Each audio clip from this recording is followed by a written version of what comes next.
आता आपल्या राज्यस्तरीय ज्योतिष अधिवेशनाचे उद्घाटक आदरणीय ज्योतिषाचार्य श्री लक्ष्मीकांत मधुसूदन जोशी सर यांचा परिचय करून देण्यासाठी मी आमंत्रित करतो पूजा परब मॅडम.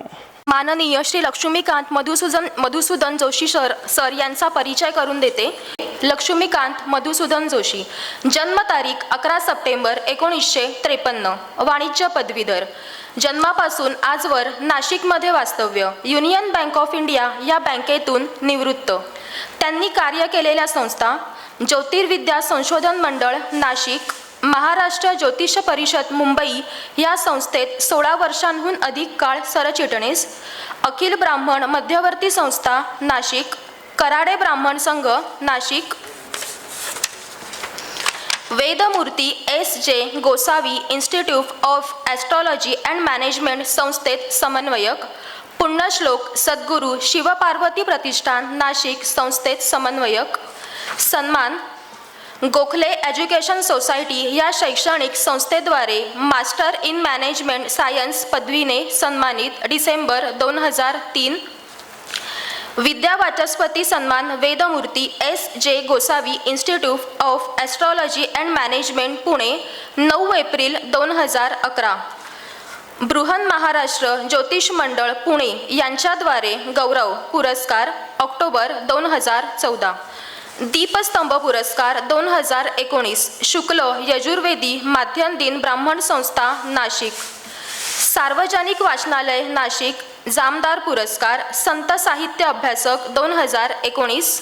बृहन महाराष्ट्र ज्योतिष मंडळ आणि फलज्योतिष अभ्यासक मंडळ पुणे यांच्या वतीने जीवन गौरव पुरस्कार, ऑक्टोबर 2023. 2024 साली वेदभूषण ज्योतिष प्रतिष्ठान या आपल्या संस्थेने ज्योतिष भूषणम पुरस्कार देऊन सन्मानित केलेले आहे.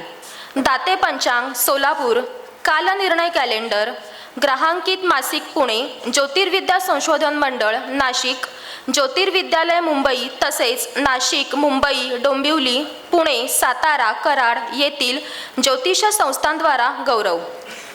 अध्यात्म क्षेत्रात कुटुंबावर गेली 100 वर्षे आजोबांपासून परमपूज्य सद्गुरू श्री ब्रह्मचैतन्य गोंदवलेकर महाराज यांची कृपा आणि अनुग्रह.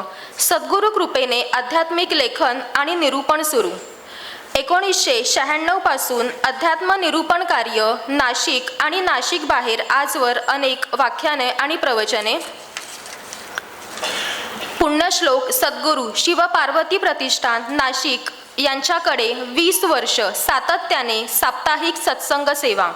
आजवर अनेक आध्यात्मिक ग्रंथांवरील चिंतन या सत्संगात घडलेले आहे. निरूपण विशेष: संत साहित्यावरील चिंतन, संत चरित्रे आद्य श्री शंकराचार्य चरित्र, रामायण, भागवत आणि महाभारत. नामस्मरण एक विज्ञान. लेखन: दैनिक सकाळ, दैनिक गावकरी, दैनिक देशदूत, दैनिक दिव्य मराठी या वृत्तपत्रातून प्रासंगिक लेखन. विश्व पंढरी कोल्हापूर व संत कृपा पुणे आणि अन्य मासिकातून लेखन. पुस्तक प्रकाशन: संत एकनाथ 2016, संत गोंदवलेकर महाराज 2017, ऋषीवंदन 2020, नाथ भागवतातील संत दर्शन 2022. दूरदर्शन आणि आकाशवाणी. साम मराठी या दूरदर्शन वाहिनीवरून 2009-2010 मध्ये नवरात्र व दीपावली चिंतन कार्यक्रम सादर. नाशिक आकाशवाणी केंद्रावरील विचारधन कार्यक्रमातून 3 वेळा निरूपण. चैतन्य विचार चिंतन लक्ष्मीकांत जोशी यूट्यूब चॅनलवरून आध्यात्मिक चिंतन प्रसारण. सत्संगाश्रय संत संदेश प्रसार पुणे यांच्याद्वारा व्हॉट्सअप ग्रुपमध्ये निरूपण. आता मी आपल्या ज्योतिष प्रतिष्ठानचे अध्यक्ष, वेदभूषण ज्योतिष प्रतिष्ठानचे अध्यक्ष ग्रंथभूषणम वेदमूर्ती भूषण महाजन यांना विनंती करतो त्यांनी आदरणीय श्री लक्ष्मीकांत मधुसूदन जोशी सर यांचा सत्कार करावा.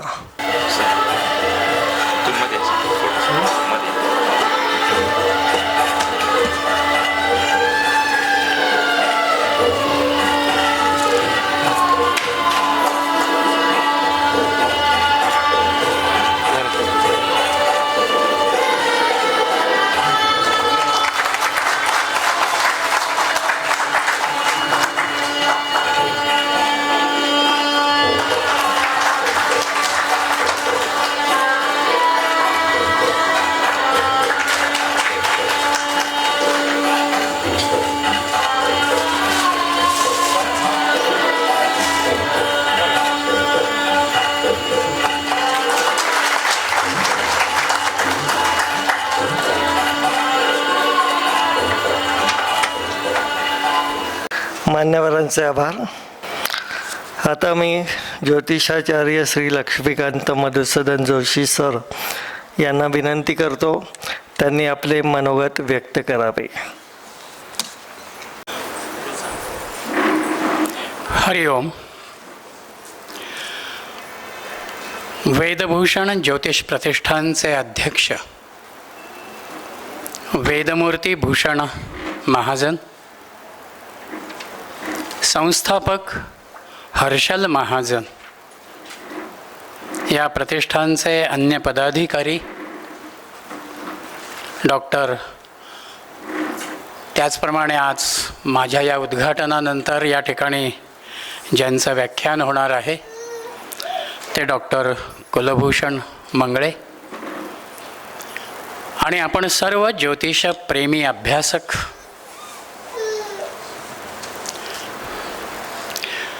प्रतिष्ठानच्या या व्यासपीठावरती माझ्या स्मृतीप्रमाणे मी आज तिसऱ्यांदा या ठिकाणी आलेलो आहे. हर्षलचा आग्रह असा असतो की तुम्ही उपस्थित राहिलंच पाहिजे, अन्यथा आज एका अन्य कार्यक्रमामध्ये मी थोडासा गुंतलेलो होतो. पण त्यानं ज्या वेळेला संपर्क केला त्यावेळेला मग त्याला मी सांगितलं की असं असं माझं थोडंसं वेगळं कार्यक्रमातलं नियोजन आहे. तो म्हणाला मी की तुमचा फक्त 1च तास घेणार आहे, तुम्हाला जास्त वेळ मी थांबवणार नाही. आणि म्हणून या उद्घाटनाच्या निमित्तानं आज मी आपणा समोर आलेलो आहे.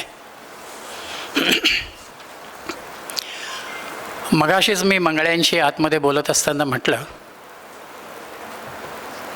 की जवळपास 20 वर्ष 1980 ते 2000 या कालखंडामध्ये महाराष्ट्र ज्योतिष परिषदेच्या माध्यमातून मी बराच सक्रिय होतो. आणि हर्षल महाजन यांचा माझा परिचय जो झाला तो याच कालखंडामध्ये झाला. परंतु नंतरच्या कालखंडामध्ये जसं म्हटलं तर कदाचित मी प्रॅक्टिकली या कार्यक्षेत्रामध्ये फारसा ॲक्टिव्ह राहिलो नाही. आता म्हटलं हा योग नक्की काय आहे.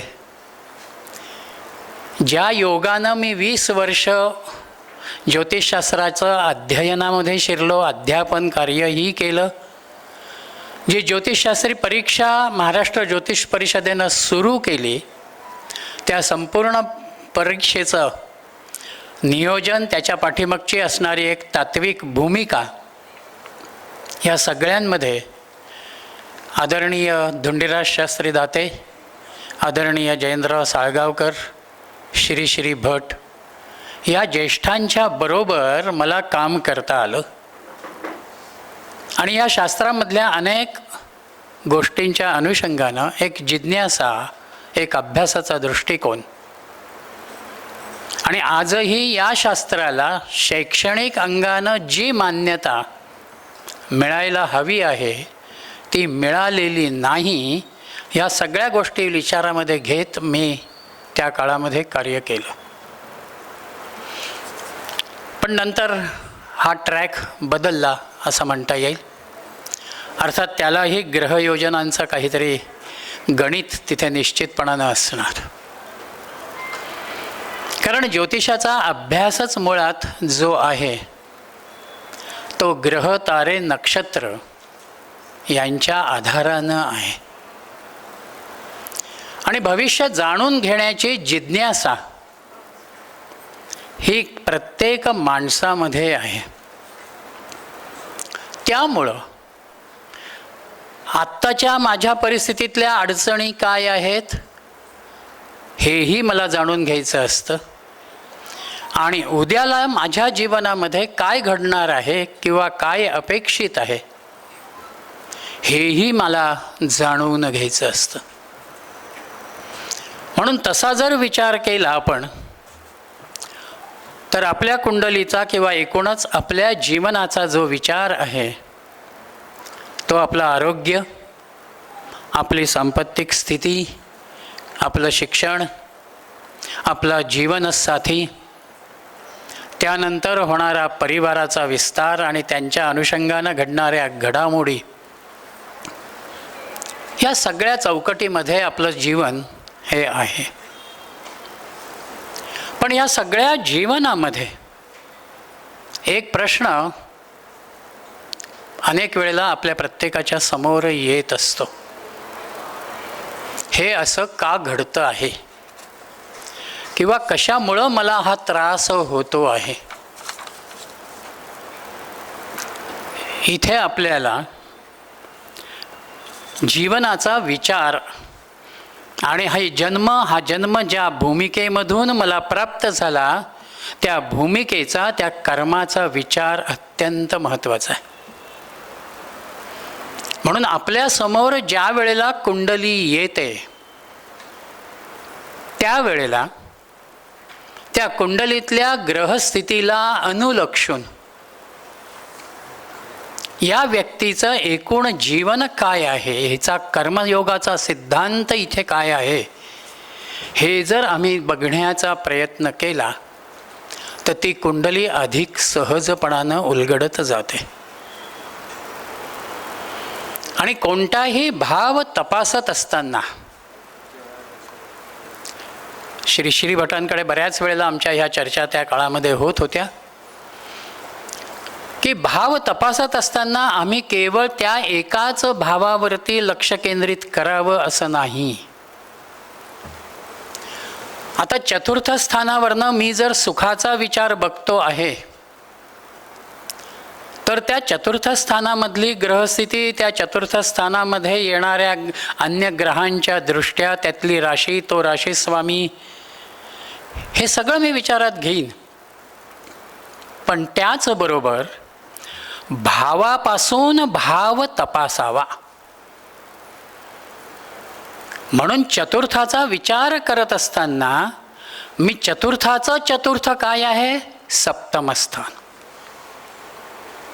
आणि म्हणून त्या सप्तम स्थानाचाही विचार मला पूर्णपणानं चतुर्था इतकाच करायचा आहे.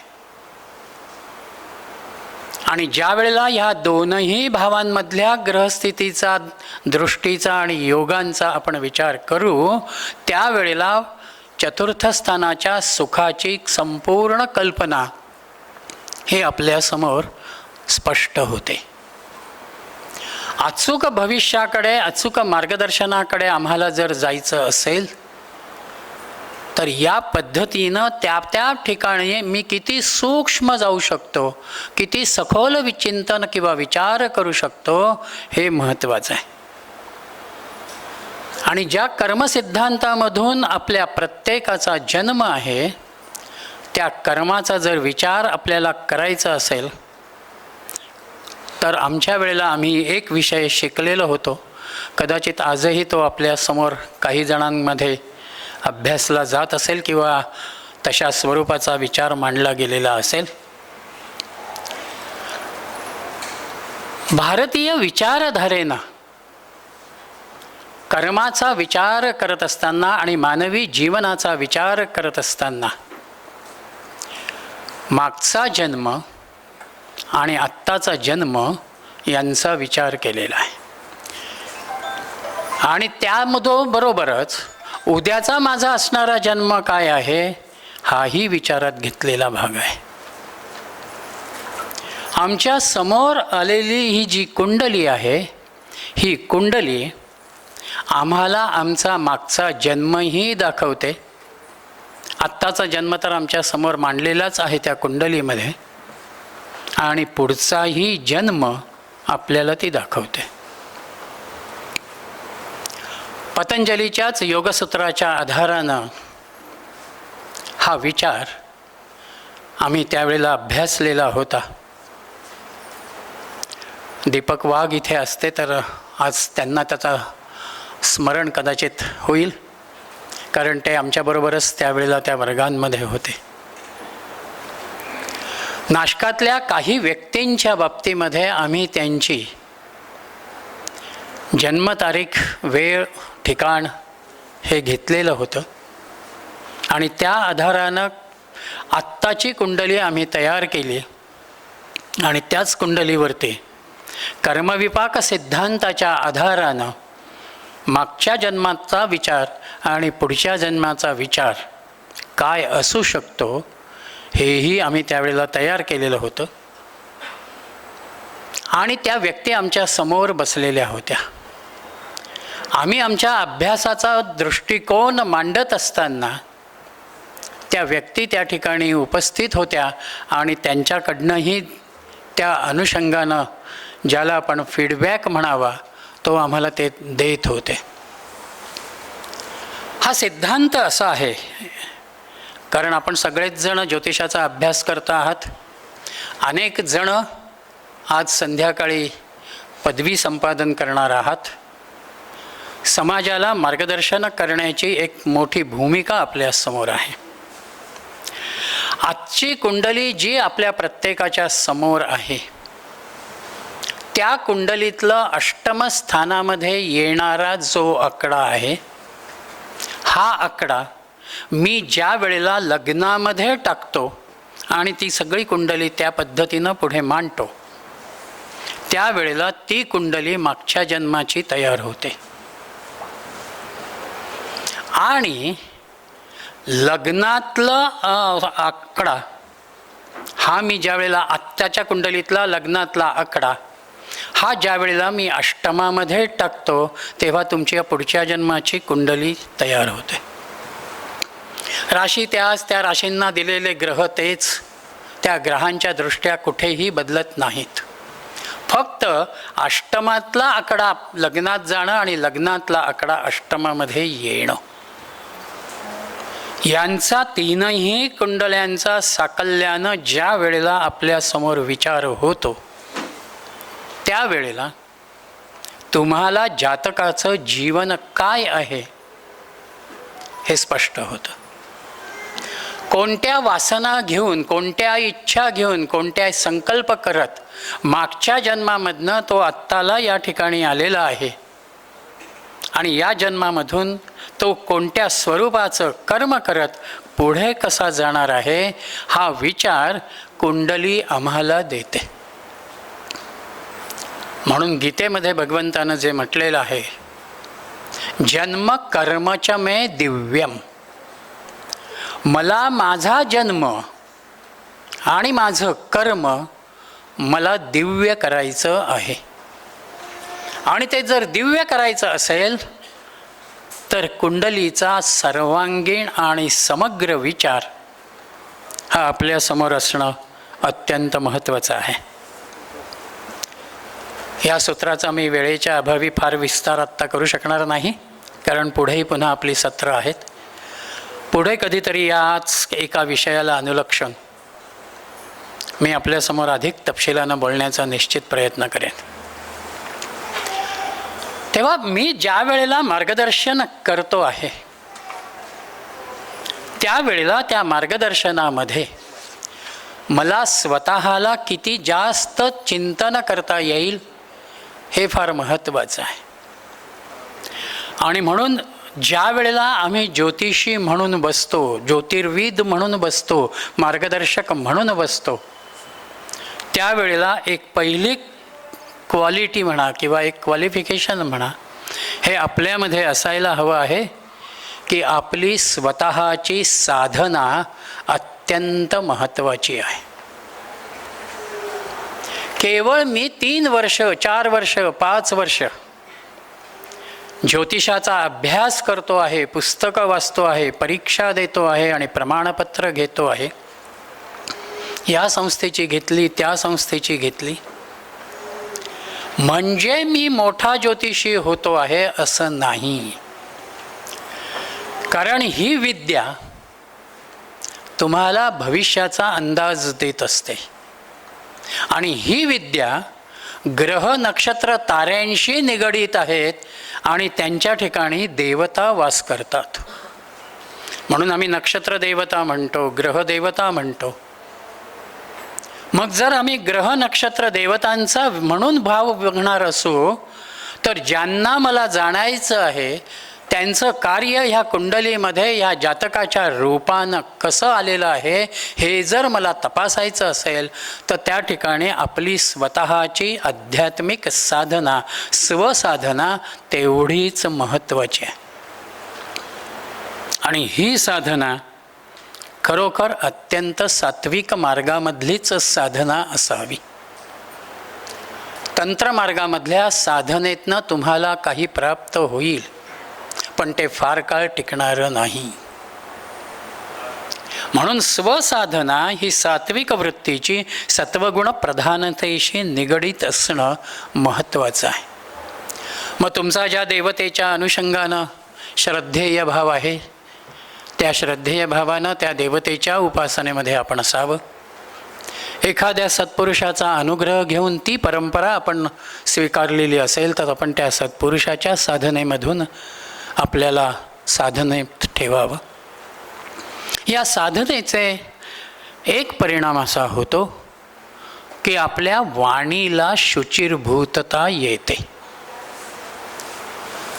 मी ज्ञानेश्वरी का लिहू शकलो याचं उत्तर ज्ञानदेवांनी ज्ञानेश्वरीमध्येच दिलेलं आहे की सत्यवादाचे तप बहुकल्प केले, अनेक काळ मी केवळ एका सत्यवादाचाच आधार धरला, सत्याचरणाचाच आधार धरला, म्हणून आज हे गीतेचं चिंतन मी करू शकतो आहे. जर ज्ञानेश्वरादिकांसारखी महनीय मंडळी एका सत्यतेला प्राधान्य देत असतील तर आम्हाला मार्गदर्शन करायचं आहे. आमच्या समोर बसलेल्या पृच्छकाच्या जीवनामध्ये आनंदाचा भाव निर्माण करायचा. म्हणून त्या वाणीला शुद्धता, शुचिर्भूतता ही महत्त्वाची आहे. म्हणून त्या वाणीचे दोन धर्म जे आहेत, एक बोलणं आणि दुसरा आहार सेवन. बोलतानाही आमच्या वाणीला मधुरता असावी. ग्रह बदलतात, काही ग्रहांच्या युत्या त्रास देतात, समोर आम्हाला परिस्थिती अवघड वाटत असते, पण तरीही पृच्छकाला आम्ही जर भीती निर्माण करणार असू, अरे हा ग्रह इथे आहे, तो इतके दिवस असा राहणार आहे, म्हणून तू असं कर आणि तू तसं कर, ते घाबरवून सोडण्यापेक्षा त्याला थोडं वेगळ्या सौम्य भाषेमध्ये आम्हाला समजून देता आलं पाहिजे. डॉक्टरांना दिसत असतं समोरचा पेशंट काही तासांचाच सोबती आहे, पण म्हणून डॉक्टर आम्हाला असं म्हणत नाहीत 2 तासांनी तुमचा हा माणूस जाणार आहे. ते म्हणतात आपण प्रयत्न करूया. फार तर तुमचे कोण लांबचे नातेवाईक असतील त्यांना बोलवून घ्या, त्यांची भेट होईल, त्यांच्याशी बोलणं होईल.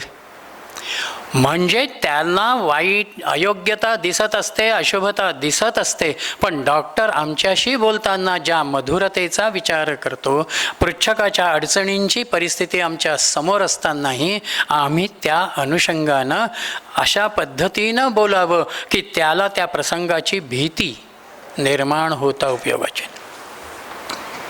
आणि सांगणारी माझी वाणी जशी मी सत्याला अनुसरून ठेवतो तसाच माझा आहारही सात्विक असणं तेवढंच महत्त्वाचं आहे. सात्विक आहारानं आमच्यातल्या सगळ्या वृत्ती सात्विक होत जातात आणि ती सात्विकता तुम्हाला त्या ग्रह तारे नक्षत्रांच्या देवतांशी एक प्रकारची जवळीक निर्माण करायला सहाय्यभूत होतात.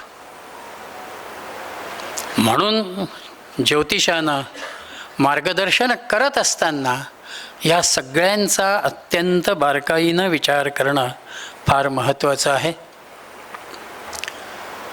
त्याचबरोबर आपण ज्या उपासना सांगतो त्या उपासनासुद्धा पृच्छकाला झेपणाऱ्या आहेत का हाही भाग तेवढाच महत्त्वाचा आहे. मी एखादी उपासना तुम्हाला सांगतो आहे आणि समजा जर ती तुमच्याकडनं होत नसेल किंवा अर्धवट स्वरूपामध्ये झाली तर आमचं शास्त्र आम्हाला असं म्हणतं की सांगणाऱ्याला दोष लागतो.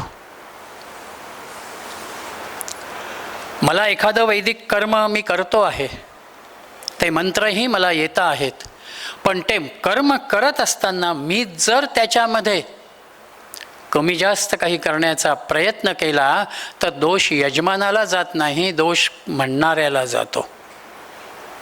तीच भूमिका ह्या ज्योतिषाच्या बाबतीमध्ये आहे. ज्योतिर्विदानं सांगत असताना समोरच्याचा विचार करावा. तुला काय जमणार आहे, कितपत जमणार आहे हे सांग बघावं आणि त्या पद्धतीनं ते पुढे जावं. म्हणून जे शास्त्र मानवी कल्याणाचा विचार करतं, मानवाच्या जीवनामध्ये समाधान निर्माण व्हावं, आनंद निर्माण व्हावा ही धारणा जे शास्त्र निर्माण करतं, त्या शास्त्राची समाजाच्या दृष्टीनं म्हटलं तर आज खरोखर आवश्यकता फार मोठी आहे. जेवढं आम्ही शैक्षणिक अंगानं या शास्त्राच्या संपन्नतेचा विचार करू, तेवढी या शास्त्राची स्थिरता आज गेले अनेक युगानुयुग चालू आहेत. भविष्य पुराणाचा संदर्भ आपल्याकडे आहे. रामायण महाभारतामध्ये ज्योतिषाचे संदर्भ आलेले आहेत. श्रीमद भागवत ग्रंथामध्ये ज्योतिषाचा, ग्रहताऱ्यांचा, ग्रहगतीचा सगळा विस्तारानं विचार आलेला आहे. एवढी प्राचीनता ही या ज्योतिषाला आहे आणि त्या प्राचीन विद्येचे आपण उपासक आहोत. आजपर्यंत आपल्यापर्यंत आलेला हा वारसा आपण अजून पुढे नेतो आहोत. तेव्हा ते ज्ञान अधिक काळाला अनुसरून अधिक चांगल्या रीतीनं ते कसं सुसंपन्न होईल, अनेकांपर्यंत त्याचा लाभ कशा रीतीनं जाईल, हाही एक भाग अभ्यासक म्हणून आपल्या प्रत्येकाच्या समोर आहे. हर्षल महाजनांनी मला या ठिकाणी उद्घाटनासाठी बोलवलेलं आहे. त्या उद्घाटनाच्या निमित्तानं काहीतरी एक विचारसूत्र आपल्या समोर ठेवावं ही भूमिका मनामध्ये घेत आपल्यासमोर मी ज्योतिषीय चिंतन ठेवण्याचा वेळेच्या मर्यादेमध्ये प्रयत्न केलेला आहे. जे विद्यार्थी आज उत्तीर्ण झालेले आहेत त्यांचं मी मनःपूर्वक अभिनंदन करतो. या पुढच्या आपल्या ज्योतिषीय मार्गदर्शनामध्ये आपल्याला उत्तम यश प्राप्त हो, जेणेकरून समाजालाही त्याचा लाभ व्हावा आणि या ज्योतिषविद्येच्या संवर्धनाची भूमिकाही आपल्यामधून कार्यरत राहावी, अशा रीतीचा सदिच्छा भाव मी व्यक्त करतो. 18 वर्ष महाजन हे कार्य अत्यंत नेटानं आणि प्रसन्नतेनं करत आहेत. वर्षभरामध्येही त्यांचा बऱ्याच वेळेला दूरध्वनीवरती संपर्क असतो. सर असं करतो आहे किंवा असं केलेलं आहे, जे केलेलं आहे त्याचं रिझल्ट्स काय मिळाले, हा सगळा विचार ते मांडत असतात. त्यांचा आमचा संपर्क हा चालू आहे आणि म्हणूनच त्यांच्या शब्दाला नाही म्हणणं हे मलाही तेवढंच अवघड होतं. म्हणून आज या निमित्तानं मी आपणासमोर आलो. दिवसभराच्या या संमेलनाचं उद्घाटन झालं आणि पुढली सत्र ही निश्चितपणानं आपल्या सगळ्यांना लाभदायक ठरतील असा भाव व्यक्त करत मी माझ्या वाणीला विराम देतो. आणि आयोजकांनी मला या ठिकाणी बोलवलं, आपणही माझे विचार शांतपणानं ऐकून घेतलेत. कोणत्या ग्रहयोगाचा भाग आहे बघूया आपण. त्याबद्दल आनंद व्यक्त करतो आणि आपली रजा घेतो. हरिओम.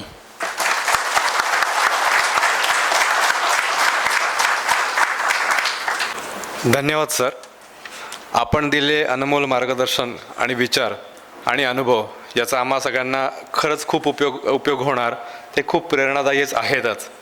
आणि विशेषतः आपल्या संस्थेतील जे नवीन विद्यार्थी आहेत, जे शिकत आहेत, त्यांना तर त्याचा निश्चितच छान लाभ होईल याची मला नक्कीच खात्री आहे.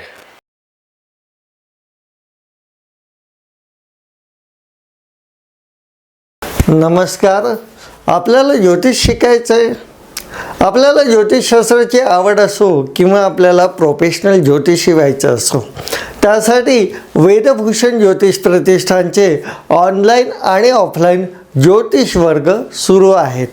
यामध्ये पहिला कोर्स हा ज्योतिष प्रबोध, दुसरा फलादेश वर्ग म्हणजे ज्योतिष विशारद आणि तिसरा ज्योतिष प्रवीण असे कोर्सेस उपलब्ध आहे.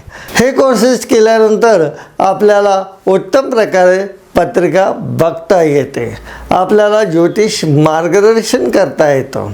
अधिक माहितीसाठी 992233 4922 या क्रमांकावर संपर्क करा.